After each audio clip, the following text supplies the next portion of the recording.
क़यामत की निशानियों में से एक निशानी ये बताई, युस्बिहु रजुलु मुमिनन व युमसी काफिरन व युमसी मुमिनन युस्बिहु काफिरन। एक मुसलमान को तुम देखोगे सुबह फजर की नमाज पढ़ेगा, नमाज पढ़ने के बाद कुरान की तिलावत करेगा, मस्कीनों को गरीबों को खाना खिलाएगा, सुबह सवेरे उठेगा तो वो मोमिन होगा, लेकिन शाम का सूरज डूबने से पहले पहले वो काफिर हो जाएगा। ये क़यामत की निशानी बताई। एक जमाना ऐसा आ जाएगा कि मुसलमान सुबह हालत ईमान में उठेगा, लेकिन सूरज डूबने से पहले पहले वो काफिर हो जाएगा। आज ये चुनाव का दौर है और देख लीजिए आज चुनाव के इस दौर में ऐसा हो रहा है या नहीं हो रहा है।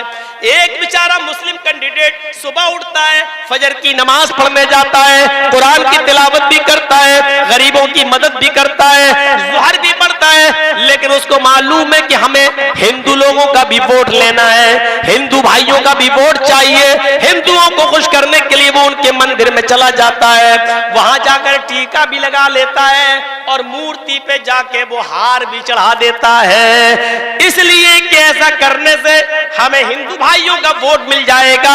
मेरे भाइयों, सुबह वो हालत ईमान में उठा, लेकिन शाम होने से पहले पहले उसने कुफ्र कर लिया है। फरमाया अल्लाह के नबी ने, ये क़यामत की निशानी होगी, एक मुसलमान हालत ईमान में उठेगा, लेकिन शाम होने से पहले पहले वो काफिर हो जाएगा।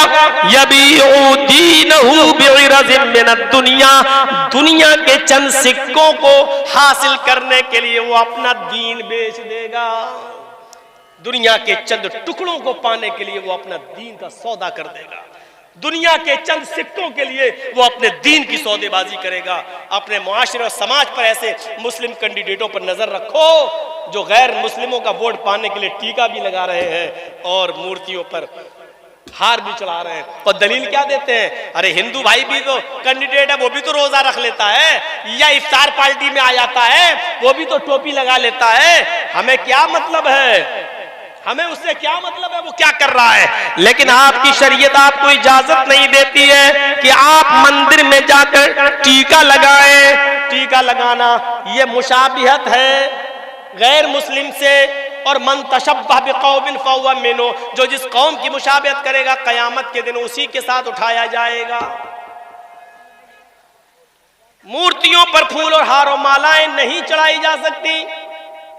अगर आपने मंदिर में किसी मूर्ति पर फूल और मालाएं चढ़ा दी तो माफ कीजिएगा बहुत से लोग दलील दे देंगे, जब आपका नेता मूर्तियों पर फूल और हार माला चढ़ा देता है तो हमने कब्रों पे अगर फूल चढ़ा दिए तो कौन सा जुर्म किया है, हमने यहाँ चादर चढ़ा दी तो कौन सा जुर्म किया है। मेरे भाइयों, किसी भी पत्थर पर फूल और माला नहीं चढ़ाया जा सकता है, उसके सामने हाथ जोड़ के खड़ा नहीं होया जा सकता है। अगर शरीयत ने किसी पत्थर को चूमने की इजाजत दी है तो वो सिर्फ हजरे अस्वद है जो खाने काबा में लगा हुआ है, सिर्फ उस पत्थर को चूमने की इजाजत दी है। अगर आसानी के साथ वहां जा सकते हो और उसको छू सकते हो तो छू लो, और चूम सकते हो तो उसको बोसा दे दो। लेकिन अगर ये आसान ना हो, भीड़ बहुत ज्यादा हो, तो हाथ का इशारा कर लो, बस इतना काफी है और आपको सवाब मिल जाएगा। दिल में नियत करो, अगर भीड़ ना होती तो मैं जरूर चूमता, लेकिन मैं नहीं चूम पाऊंगा क्योंकि भीड़ बहुत ज्यादा है।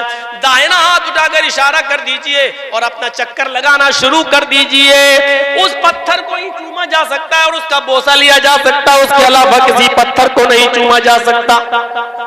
लेकिन हजरत उमर फारूक का जब जमाना आया तो उमर फारूक को डर लगने लगा, इस पत्थर को लोग चूमते हैं, ऐसा ना हो कि इस पत्थर को आगे चलकर लोग इसको खुदा बना ले, माबूद बना ले, कहीं इस पत्थर से रोजी रोटी ना मांगने लगे, इस पत्थर से कहीं औलाद ना मांगने लगे, इस पत्थर को बाबरकत पत्थर समझकर बरकत के हुसूल के लिए बैठने न लगे।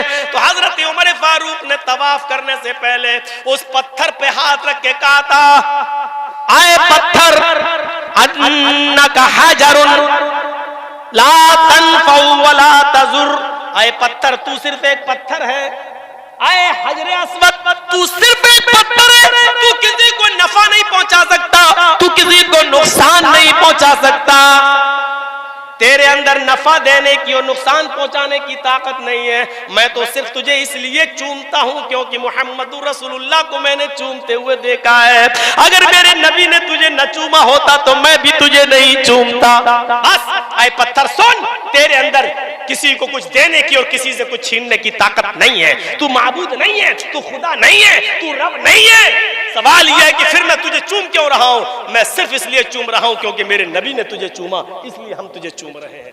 तो मेरे प्यारे साथियों, ये कहकर लोगों को बता दिया कि पत्थर पत्थर है, ये रब नहीं है, ये माबूद नहीं है, यहाँ चादर नहीं चढ़ाई जाएगी, यहाँ हाथ जोड़कर खड़ा नहीं हुआ जाएगा। इस पत्थर से किसी किस्म की बरकत की उम्मीद मत रखना।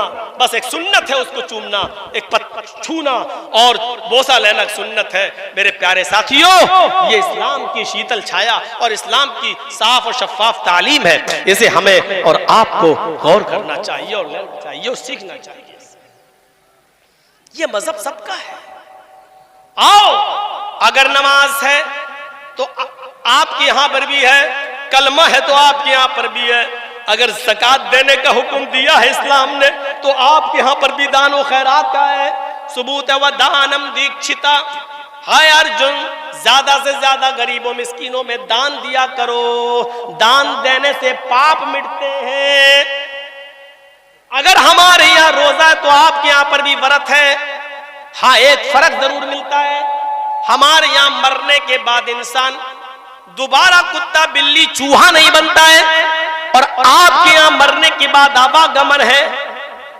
अच्छे कर्म किए होंगे तो फिर से मनुष्य बनाकर पैदा किया जाएगा, लेकिन बुरे कर्म किए होंगे तो अपने अपने कर्मों के मुताबिक इंसान को सजा मिलेगी। मनुस्मृति पढ़िए, एक एक गुनाह की सजा लिखी हुई है। 2-3 सजाएं मुझे याद है।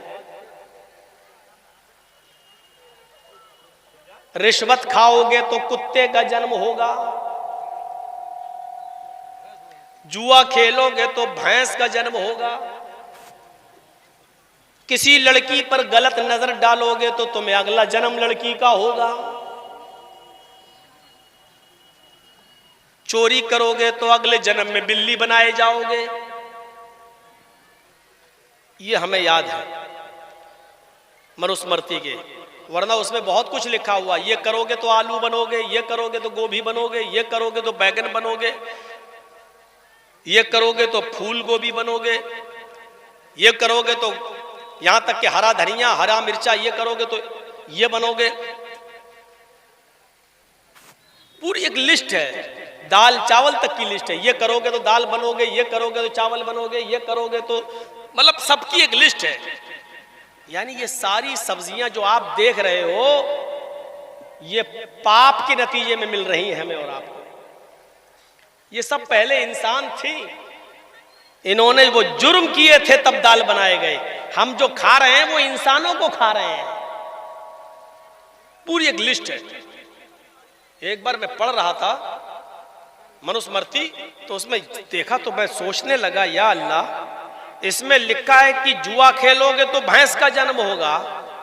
तो दुनिया में जितनी भैंसें हैं, इसका मतलब ये पहले सब इंसान रही होंगी। इन्होंने जुआ खेला होगा तो इनको भैंस का जन्म हुआ है। इसका मतलब यह है कि दुनिया में अगर कोई आदमी जुआ ना खेले तो भैंस का जन्म ही नहीं होगा, और जब भैंस नहीं होगी तो दूध भी नहीं मिलेगा, और दूध नहीं होगा तो दही, मट्ठा, घी, छाछ, पनीर, दूध से बनने वाली सारी नेमतें हमें कुछ नहीं मिलेंगी। यानी ये सारी नेमतें खाना है, तो इसका मतलब यह है कि जुआ खेलो।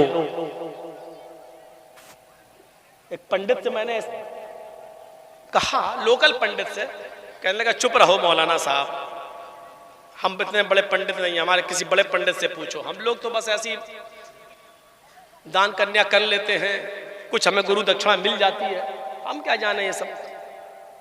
लोकल पंडित था, नहीं बता पाया।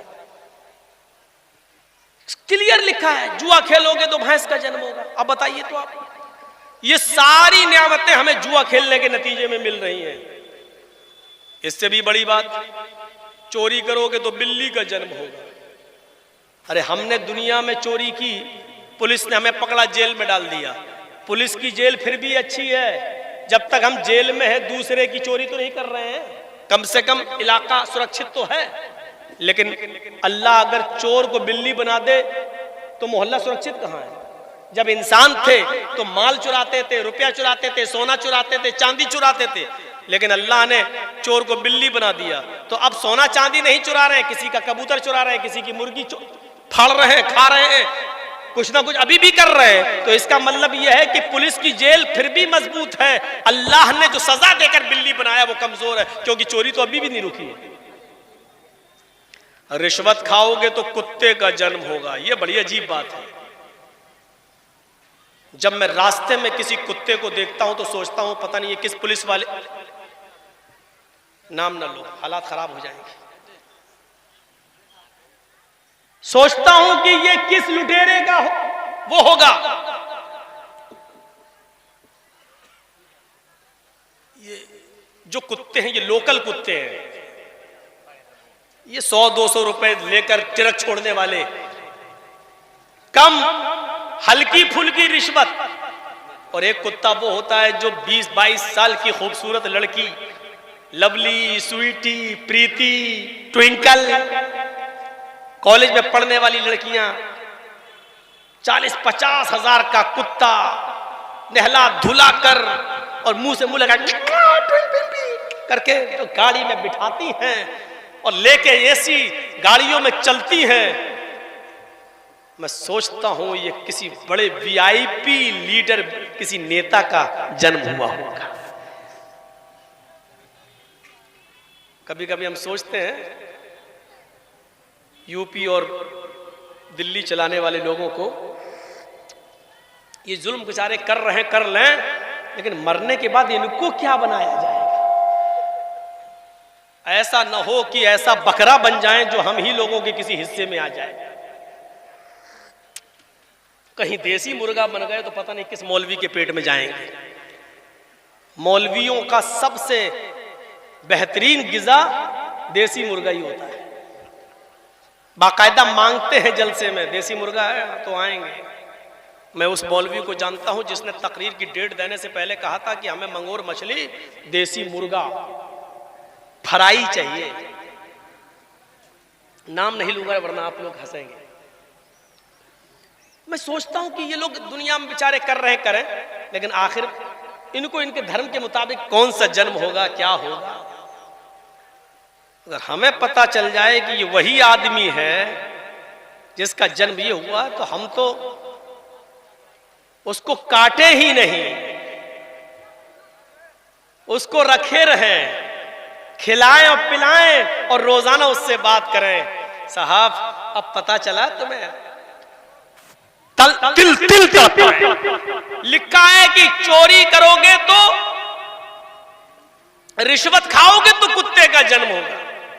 और आखिर में एक सजा और जो हमें मालूम है, लड़की को देखोगे तो अगला जन्म लड़की का होगा। दुनिया में जितनी लड़कियां जलसे में आई है ना, जलसे में ना दिखे लेकिन बाहर बाजार लगा हुआ वहां देख लो।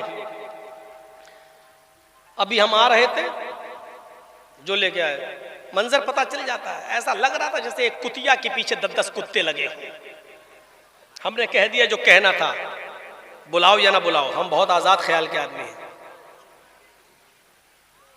और देखा जब हम यहां बैठे स्टेज पर तो मौलाना साहब को अपनी तकरीर 10-5 मिनट के लिए रोकना पड़ी, लोग भरने लगे। अभी तक मौलाना हमसे पहले जो बोल रहे थे शायद लैला मजनू की कहानी सुना रहे थे, वो कुरान हदीस नहीं थी। कुरान हदीस तो मौलाना जर्जीस सुनाने आए।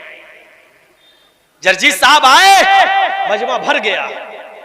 नहीं थे तब तक कहां थे सब मालूम है।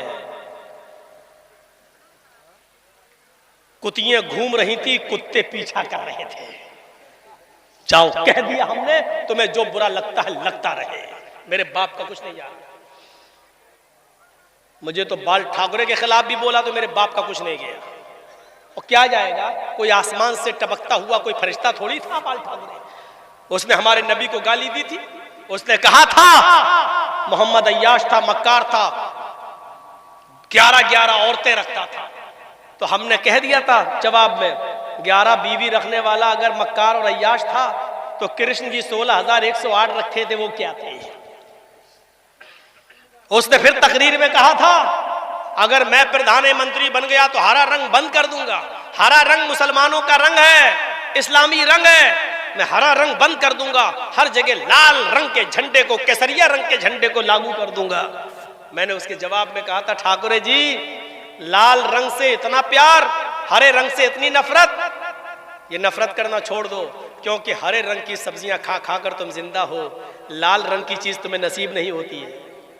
सिर्फ टमाटर खाते हो बस, और गाजर और चुकंदर, कितना खाओगे? लाल रंग की चीज वो है जो हमारे बिहार और बंगाल में खाई जाती है।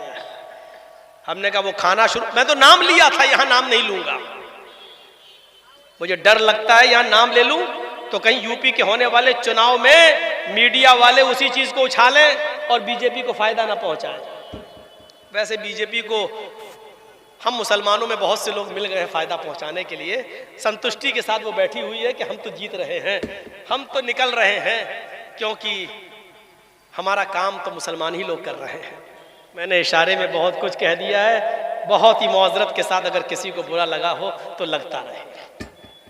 मैं माफी नहीं मांगता हूं, जुर्म ही नहीं किया तो माफी क्यों मांगू? मैंने कोई गलती नहीं की बोलकर, इसलिए माफी मांगने का सवाल ही पैदा नहीं होता है। तुझे बुरा लगा है तो ये तेरी विचारधारा है, अपने विचारधारा को आगे बढ़ा और सोच और समझ, ये सोचते और समझने की चीज है। इत्मीनान के साथ बैठी हुई है बीजेपी कि हमारा काम तो हो रहा है। आपको एक राज की बात बताऊं, मेरे पास यूपी की कुर्सी संभालने वाला, उसका भेजा हुआ एक आदमी लखनऊ में मेरे पास आया और मुझसे कहता है, मौलाना साहब आप या तो बीजेपी का प्रचार करिए और ब्लैंक चेक ले लीजिए, जो चाहिए वो ले लो, खुलकर आइए बीजेपी में, हम स्वागत करेंगे। पूरे उत्तर प्रदेश का हम आपको अल्पसंख्यक का अध्यक्ष बना देंगे। मैंने कहा नहीं साहब, बीजेपी में हम नहीं जा सकते, बीजेपी में हम जाएंगे तो हमारी कब्र खुद जाएगी।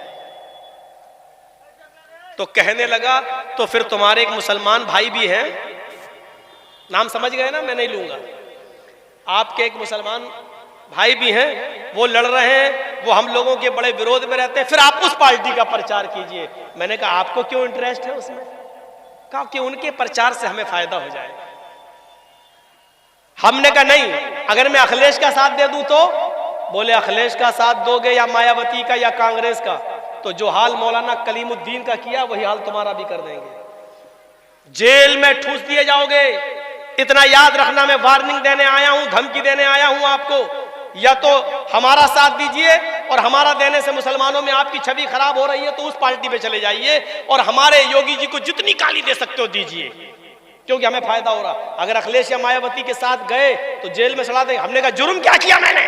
क्या कहता, जुर्म करता कौन है? जुर्म करता कौन है? आपको कोर्ट में साबित करना है कि हमने जुर्म नहीं किया, यह साबित करने के लिए आपको 10 साल लग जाएंगे। ये धमकी आई है मेरे पास, या तो इसका साथ दो, इसका नहीं दे रहे हो तो उसका साथ दो। खुली किताब है यार, क्यों मुझसे कहलवाते हो? मैं बिहार में नहीं कहना चाहता हूं, बंगाल में ममता दीदी ने पूरी इजाजत दी है, खूब बोलो, मैं देता हूं, जाता हूं, बोलता हूं, नाम भी लेता हूं, इसलिए कि जहां मेरे ऊपर केस होने का खतरा नहीं है वहां लेता हूं, नाम भी लेता हूं। अपने आप को बचाना भी जरूरी है। समझो, पहचानो, गौर करो, ये देखो, इस वक्त कोई तुम्हारा नहीं है, ये सच है, कोई तुम्हारा नहीं, ये सच है। लेकिन ये भी सोच लो कि इस वक्त हमें अपने आप को बड़े नुकसान से बचाना है तो छोटा नुकसान आपको करना पड़ेगा। आप ये सोचो कि छोटा नुकसान ना हो, नहीं, आपके पैर में कैंसर है, डॉक्टर ने कह दिया पैर काटना पड़ेगा, नहीं तो आपकी जान जा रही है। इसलिए बड़ा नुकसान यह है कि मेरी जान चली जाए, बच्चे बेचारे यतीम हो जाएंगे, और छोटा नुकसान यह है कि हमारा पैर कट जाए लेकिन बच्चे तो हमारे सामने रहेंगे। तो बड़े नुकसान से बचने के लिए छोटा नुकसान कर दो, यानी अपना पैर कटा के अपनी जान बचा लो। यही अक्लमंदी है, यही अक्लमंदी है। ये देख लो इस वक्त हमारा बड़ा नुकसान किसमें और छोटा नुकसान किसमें है, ये देखना पड़ेगा तुम्हें। हमारी बीवी को बच्चा हो रहा है, डॉक्टर ने कह दिया कि आपकी बीवी या आपके बच्चे में से मैं किसी एक को बचा सकता हूं। जर्जीस को बच्चा भी प्यारा है, जर्जीस को बीवी भी प्यारी है, लेकिन दोनों में से एक बचेगा। कलेजे पे हाथ रखकर कह दिया बीवी को बचा लो, बीवी रहेगी तो बच्चे तो बाद में और भी आ जाएंगे, अगर बच्चा जा रहा है तो जाने दो। अक्लमंदी यही है, वरना दोनों मारे जा रहे हैं।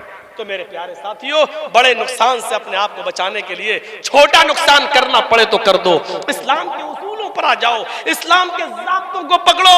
चंदे का ऐलान हो रहा, दो, यही चीजें कामयाबी की दलील है। मैं ऐलान नहीं करूंगा, मैं बैठूंगा नहीं, मैं आपसे रुपया लेने के लिए यहाँ पर बैठकर इंतजार नहीं करूंगा। याद रखो, एक मिसाल देके जा रहा हूं, बिहार वालों खुशनसीब हो, बंगाल वालों खुशनसीब हो कि तुम्हारे यहाँ मदरसों पे कोई पाबंदी नहीं है। सरकारी स्कूलों में तुम पढ़ा रहे हो, मदरसे खुले हैं, बंगाल में खुली इजाजत है। हम यूपी वालों से पूछो, हमारे मदरसे बंद किए जा रहे हैं, मदरसों पे छापे मारे जा रहे हैं, मदरसे के उस्तादों पर नजरें रखी जा रही हैं, सीसीटीवी कैमरे लगाए जा रहे हैं, हमारे यूपी के मदारिस को बंद करने की प्लानिंग हो रही है। याद रखना, अगर ये मदरसे जो आप लोगों के इसी चंदे से चलते हैं, अल्लाह न करे कि यूपी वाला माहौल आपके यहाँ आ जाए, ये मदरसे अगर बंद हो गए तो कोई फिर अली मियां नदवी जैसी शख्सियत पैदा नहीं होगी, फिर कोई एहसान इलाही ज़हीर जैसी शख्सियत पैदा नहीं होगी, कोई इब्ने तैमिया और इब्ने क़य्यिम बनकर नहीं निकलेगा। याद रखना, कोई फिर अबू हनीफा और इमाम शाफी और इमाम मालिक और इमाम अहमद इब्ने हंबल बनकर नहीं निकलेगा। आप चाहते हैं कि दीन बाकी रहे, आप चाहते हैं कि इस्लाम बाकी रहे, तो इन मदरसों की हिफाजत करो, रुपयों से, पैसों से, दौलत से आप दीजिए और इन मदरसों को जिंदा रखिए। मैंने बहुत कुछ कह दिया है और एक बात बता दूं, अल्लाह की राह में देने से कम नहीं होता है, अल्लाह की कसम नहीं होता है। मिसाल दे दूं, एक कुतिया कितने बच्चे पैदा करती है? 4, 5, 6, कभी कभी 12-12 बच्चे भी पैदा कर देती है कुतिया। लेकिन आप देख लीजिए, एक कुतिया 5, 6, 10 बच्चे पैदा करती है, लेकिन रास्ते में जाइए, कुत्ते और कुतियों की तादाद आपको बहुत कम दिखेगी। क्यों? बस सड़क पे कोई इस ट्रक से मर गया, कोई उस बस से मर गया, कोई इससे मर गया, बहुत कम। एक कुतिया 10-12 बच्चे देती, लेकिन तादाद कुत्तों की बहुत कम है। और एक बकरी को देख लो, 2 ही बच्चे देती है, बहुत कम है जो 3 दे, 1 या 2 या 1। इस साल भारत के 35 करोड़ मुसलमानों में अगर 1 करोड़ भी कुर्बानी हुई और 1 करोड़ जानवरों को ज़िबा कर दिया जाए, अगली साल कुर्बानी का महीना आता है तो आप देख लीजिए कि 1 करोड़ की तादाद फिर से तैयार हो जाती है। क्यों? एक बकरी सिर्फ 2 या 1 बच्चा देती है, लेकिन और रोजाना कितने ज़िबा किए जा रहे हैं और हम लोग उनका गोश्त खा रहे हैं। जरा तसव्वुर किया आपने, जो जानवर अल्लाह की राह में जितने ज़िबा किए जा रहे हैं, दूसरे साल उससे ज्यादा पैदा हो रहे हैं। सऊदिया में चले जाओ, 50-50 लाख हाजी लोग हज के मैदान में, और हर हाजी वहां अपनी तरफ से एक कुर्बानी तो देता ही देता है। 50 लाख हाजी का मतलब 50 लाख जानवर एक साल कुर्बान हुए, दूसरे साल 50 लाख फिर उसी सऊदिया की सरजमीन पर पहुंच गए। जो चीज अल्लाह की राह में जितना कटती है, जितना खर्च होती है, वो बढ़ती है। मेरे भाइयों, आप अल्लाह की राह में जितना दोगे बढ़ेगा, इजाफा होगा, आपके घरों में बरकत होगी, और जितना सैंत के रखोगे, बचाओगे, तो कभी आपके बच्चे की बीमारी में चला जाएगा, कभी किसी को कैंसर हो जाएगा, कभी किसी की किडनी खराब हो जाएगी, अल्लाह ताला कहीं ना कहीं वसूल कर लेगा। इतना याद रखिए, ये सदका और खैरात आने वाली बलाओं को टाल देती है, आने वाली बलाओं को दूर कर देती है। अल्लाह के नबी ने फरमाया, तकदीर में सारी चीज लिखी जा चुकी है, अगर तकदीर में लिखी हुई किसी मुसीबत को अगर तुम दूर करना चाहते हो तो तुम सदका और खैरात करो, क्योंकि सदका और खैरात आने वाली मुसीबतों पर रोक लगा देती है। मेरे भाइयों, दुनिया में यही सदका और खैरात कर जाइए, ताकि अगर हमारी मौत एक्सीडेंट से लिखी है तो सदका हमारे उस एक्सीडेंट को टाल दे। अब आप कहोगे कि तकदीर में तो सब लिखा है, हमारी मौत जब, तो तकदीर में यह भी लिखा होता है कि इस आदमी की मौत एक्सीडेंट से लिखी है, लेकिन 1 महीना पहले ये सदका और खैरात करेगा और हम इसकी मौत को टाल देंगे। ये भी तकदीर में लिखा हुआ है, ये भी तकदीर में लिखा हुआ है। मेरे भाइयों, इस्लाम के अंदर पूरे के पूरे दाखिल हो जाइए। एक मुसलमान दूसरे मुसलमान की इज्जत और आबरू को समझे। चलिए 2:10 हो चुके हमारी घड़ी में। मेरे भाइयों, मैंने 10 मिनट फिर भी ज्यादा ले लिया है आपका, फिर भी आपको देखकर थोड़ा सा रहम आ गया है हमें। मैं चाहता हूं कि 10 मिनट और बैठ जाऊं आपके पास और इस बैठ कर मैं इंतजार कर लूं। आपने जिस तरीके से चंदा करना चाहिए और होना चाहिए नहीं दिया। मेरी इन मिसालों के बाद, सदका और खैरात की बात कह देने के बाद, सदका और खैरात से माल बढ़ता है ये कह देने के बाद, चलिए मैं 10 मिनट का टाइम आपको और देता हूं। और इसके बाद फिर मैं आपसे अपील करता हूं कि अब मेरे कम सुनने ही पर आज इक्तिफा कीजिए। जिंदगी रही तो फिर कभी बुलाइएगा और इंशाअल्लाह मैनेजमेंट और टाइम के मुताबिक